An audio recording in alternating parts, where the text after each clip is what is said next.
YouTube はやはり削除される、そして Twitter はバーンされるって言ってアカウントがなくなっちゃうんですよ。そういうことが起こってた。今はちょっと半年経って、今はコロナウイルスのワクチンのこと、そしてマスクのこと、そしてビル・ゲイツ、この話をすると削除されます。それがすごく分かるのは、他の話をした時の動画は削除されません。その話をした時だけがきれいに削除されますから、やっぱりこの話は広めてほしくないんだと、この話ぐらいだったら広めても何とも痛くも痒くもないんだと、そういう意味で、だから集団ストーカーテクノロジー犯罪の話なんてどれだけ広めても全然痛くも痒くもないんですよ。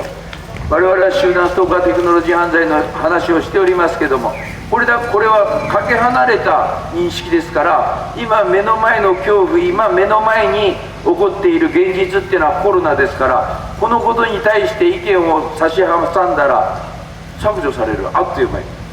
そういう言論弾圧が行われていて、やられている側がひしひしと感じて、そしてやられればやられるほど、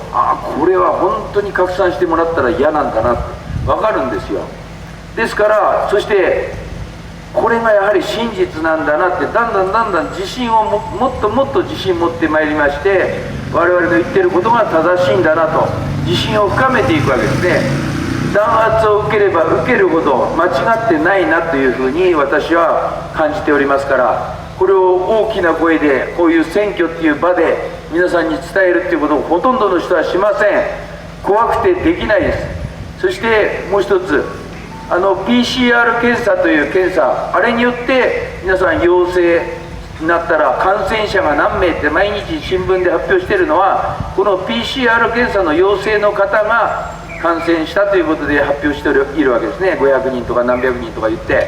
そして恐怖に皆さんがおののいて、そんなたくさんかかるんだったら怖いなっていうことなんですけど、違うんですよってことでしょ。PCR 検査を開発したキャリー・マリス博士、ノーベル賞を取ったこの博士は、ことあるごと、講演会があるごとにこの PCR 検査を使ってウイルスの検査に使ってはいけませんよと、いけませんよとことあるごとに言ってたと。その方が亡くなったんですね、9月か8月に、去年一昨年ですね。その後コロナウイルスが蔓延して PCR 検査を使い出している。この現実も考えたら殺されたのではないかという、そういう話もある。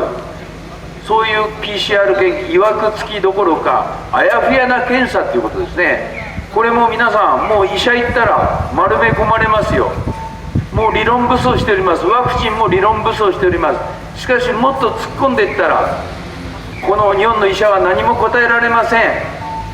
PCR 検査もそうであります。ですから感染者っていうのはもうあやふやな数字だっていうことですね。500人って言ってたら200人かもしれない、100人かもしれない。それに皆さんは恐怖で恐れおののいている。そしてそれを怖がってワクチンを打たなければならない、こういうふうに一方的な情報を丸飲みして鵜呑みにして、耳から目からこういう情報をやってる。でもインターネットっていうのは自分から探して調べないといけない、なかなか真実にたどり着けませんから、我々のこの話を聞いて、これをきっかけにしてこれを掘り下げて調べてほしいわけです。そして真実にたどり着いてほしい。ですから私は目覚めてくださいっていうのは、これ集団ストーカーの時から全部こういう話をしておりますけども、皆さんたちは本当に洗脳されて、戦後からずっと教育やマスメディアによって洗脳されているからなんですよ。ですから目覚めてください。八王子の皆さんにも全員に目覚めてもらいたいということで、選挙活動を通じてこういう話をさせていただいております。そして4月には名古屋市長選におきまして、今日は駆けつけてくださっておりますけど、一緒に戦ってくれた同志ですが、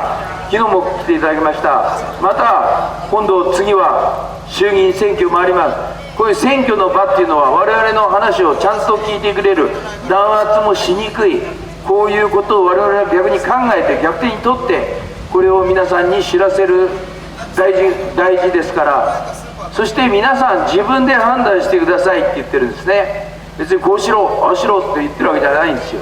日本人は私は賢い民族だと思っております。高い民度の高い国民だと思っております。しかし大勢に従いやすい部分がありますから、これが逆転してくる可能性をするためには、オセロゲームと同じでみんな真っ黒だったら、真っ黒系だったら変わらないですが、一つでも白いのがあると一気に変わる可能性だってあるんですよ。目覚めよ日本党と申します。どうぞよろしくお願いします。ありがとうございました。